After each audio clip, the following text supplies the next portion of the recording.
Et bonjour les amis turfistes, bienvenue pour le Quintet Fou de ce mardi, c'est Simon, j'espère que vous allez bien, que vous êtes bien installés et que vous avez de quoi noter les infos, les tuyaux, les bases, Choco, le tocard du jour de ce mardi 9 décembre. Il va y avoir du sport en 16 partants et vous le voyez, les notes sont très resserrées, même si j'ai quand même quelques préférés et quelques belles cotes dans mes tiroirs. J'espère sortir les bons de mon chapeau, les amis turfistes.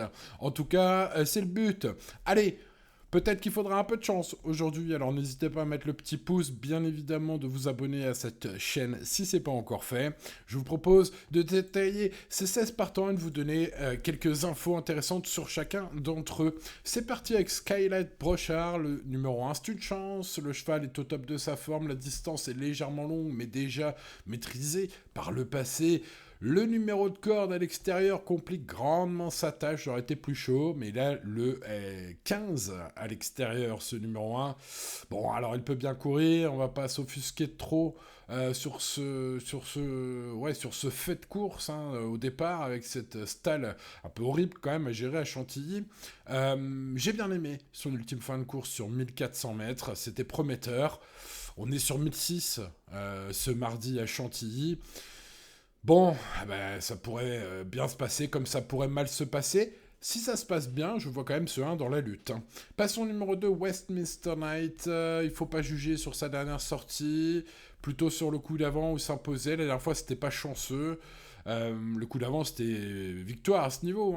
Bon, le cheval est resté en bonne forme selon son entourage. Il a un bon numéro 4 dans les boîtes de départ. On peut s'en méfier de ce numéro 2, même s'il faudra quand même faire ses preuves avec la pénalisation au poids.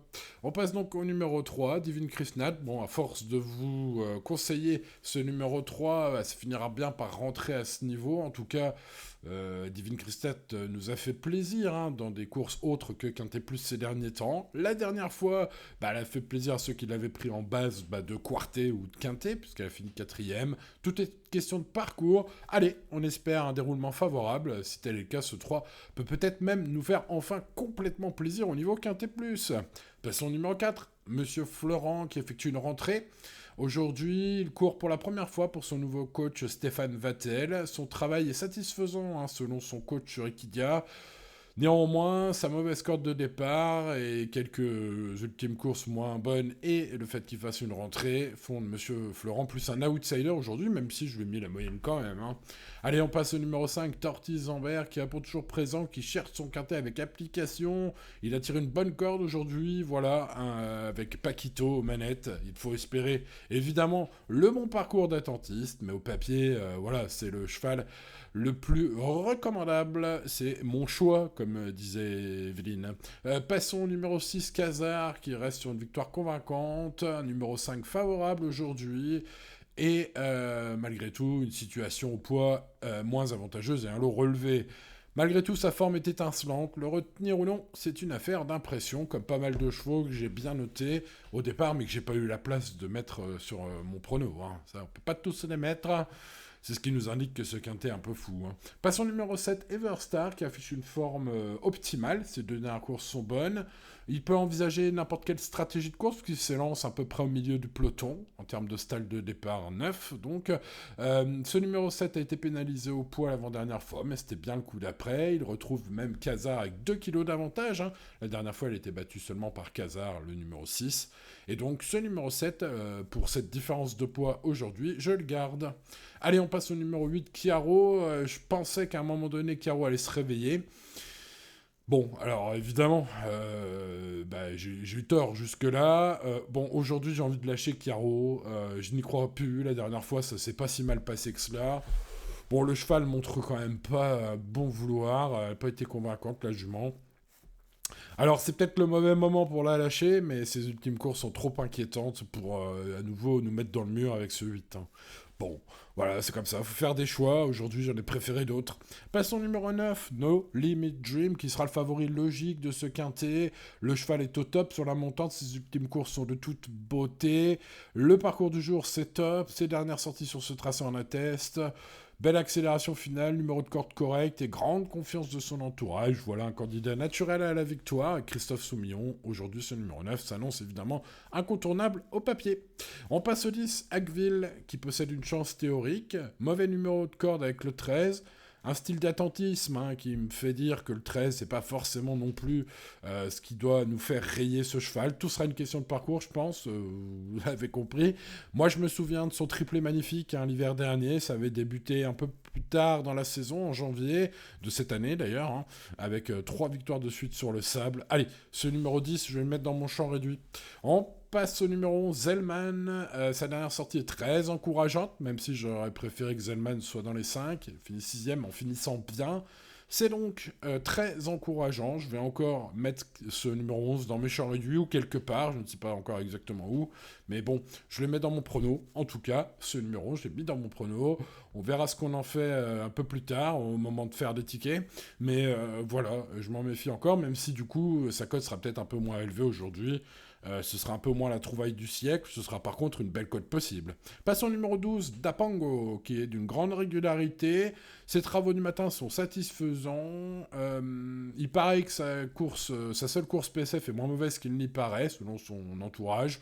Bon, moi, j'ai pas trouvé qu'elle était si moins mauvaise que ça, si vous voyez ce que je veux dire. Mais attention, voilà, un cheval qui a couru qu'une fois sur le sable, on peut pas non plus le condamner complètement. Voilà, donc que faire avec ce numéro 12 ? Je vous le demande, que faire ? Ces ultimes courses sont très bonnes. Il n'y a que le sable qui pose question. Voilà, je suis dans le doute, je ne sais pas quoi faire avec ce 12. Passons au numéro 13, Cocktail. Alors, ça va être probablement... Alors, c'est le cheval le plus abandonné dans les pronostics de la presse, ce cheval-là. Donc, allez voir les pronostics de la presse, il n'y est pas, ce 13, ou alors vraiment caché parmi 50 000 pronos, peut-être. En tout cas, dans tous ceux que j'ai pu voir, je ne l'ai pas trop vu. Sa cote va être énorme, c'est un gros tocard. Alors, est-ce qu'il faut le tenter aujourd'hui ? Alors, c'est un cheval qui n'a pas montré qu'il avait la pointure d'un tel quintet sur le sable en piste, pour l'instant.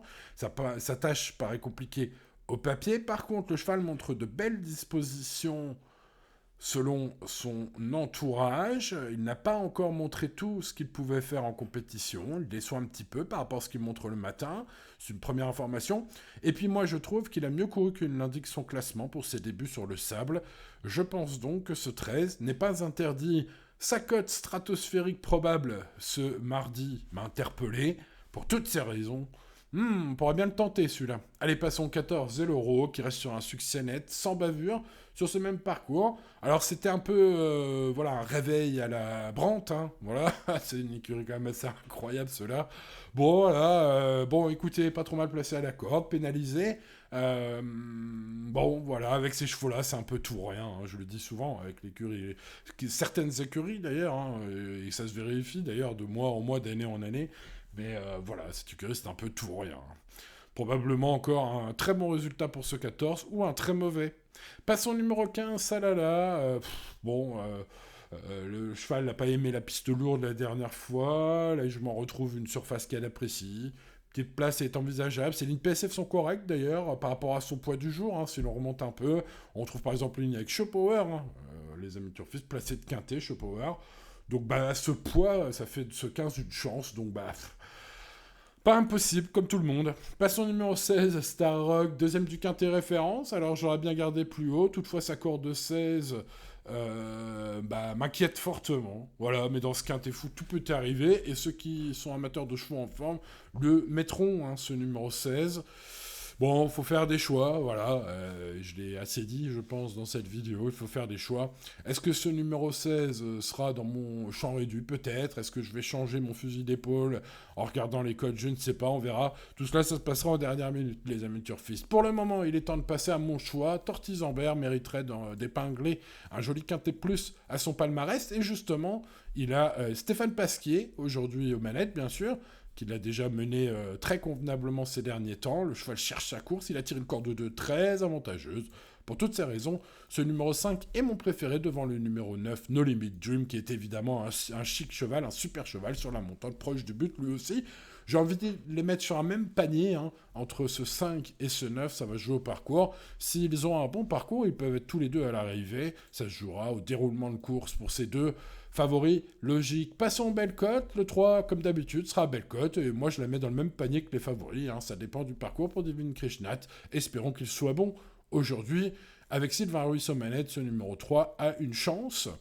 Espérons que ça se passe bien durant le parcours. Et puis la trouvaille du siècle, peut-être, les amis turfistes, je l'espère évidemment, c'est ce 13, un cocktail, dis donc, on boit un sacré cocktail si le 13 fait l'arrivée, il va être abandonné à la cote, et sa cote risque même d'être stratosphérique, les amis turfistes, ça peut être un tocard incroyable. Alors c'est vrai qu'au papier pur, sa tâche paraît compliquée, mais les deux arguments que j'ai en sa faveur sont: le premier, j'ai trouvé que sa première course sur le sable était meilleure que ne l'indique le classement, première chose. Et deuxième chose, le cheval travaille mieux qu'il ne fait de résultats l'après-midi, selon son entourage. Bon, voilà, deux raisons de tenter ce numéro 13. Ça reste un coup de poker, les amis turfistes. Ça reste un quintet fou, un quintet très ouvert. Ce mardi, on va jouer très, très responsablement. C'est ce que je vous conseille, bien sûr. Évidemment, comme tous les jours, mais notamment aujourd'hui avec cet indice de confiance très bas de 3 sur 10. Donc, je l'ai dit, pour moi, les chevaux de la course sont le 5, le 9 et le 3. Tout sera une question de parcours, car que même si ce sont des chevaux qui méritent de gagner leur quintet, les 3 chevaux sont des attentistes. Donc, il va falloir le bon parcours, le bon déroulement. S'ils se font endormir tous par les chevaux offensifs, ça peut mal se passer aussi. Je me méfie fortement du 13, pourquoi pas le tenter en 4ème base sur l'un de nos tickets, allez savoir, ce serait incroyable, mais pourquoi pas. Ensuite, je garde le 7 Everstar, je le regarde aussi, le cheval a 2 kilos d'avantage sur sa ligne toute récente, de la dernière fois sur Khazar, pour une revanche à mon avis fort probable. Donc je garde ce numéro 7. Ensuite le 1, Scarlett Brochard, qui n'a contre lui que sa corde à l'extérieur. Finalement, il a bien fini la dernière fois sur plus court. Sur 1004, aujourd'hui c'est 1006. Ça pourrait bien se passer pour ce 1. Le numéro 14, Zelero, vient de s'imposer. C'est un brand, c'est tout ou rien avec ces chevaux-là. On l'a vu dans sa carrière, comme dans la carrière de beaucoup de pensionnaires de l'écurie. Ça se réveille d'un coup. Alors s'il continue sur cette dynamique, ce 14 peut le faire. Sinon, il peut décevoir. Ensuite, le 11, Zellman, mérite une mention spéciale, à mon avis. J'ai bien aimé sa 6ème place du quintet référence, finissant bien. Le 10, Hackville, peut pourquoi pas se réveiller. Il a 2 courses dans les jambes cette saison. On va lui mettre une belle note de méfiance sur son triplé PSF l'hiver dernier. Ça peut être une belle trouvaille aussi, ce numéro 10 à grosse cote. Et puis pour compléter la logique, le 16, Star Rock complétera les méchants réduits, on va dire ça. Voilà les amis turfistes, restez raisonnables bien sûr ce mardi. Je vous souhaite bonne chance quand même, les amis turfistes. On n'est jamais à l'abri de faire un gros coup. Pourquoi pas ce mardi, ce serait bien. Ça nous arrangerait évidemment. Allez, je vous souhaite bonne chance en tout cas et je vous dis à demain pour de nouvelles aventures. C'était Simon. Ciao, ciao.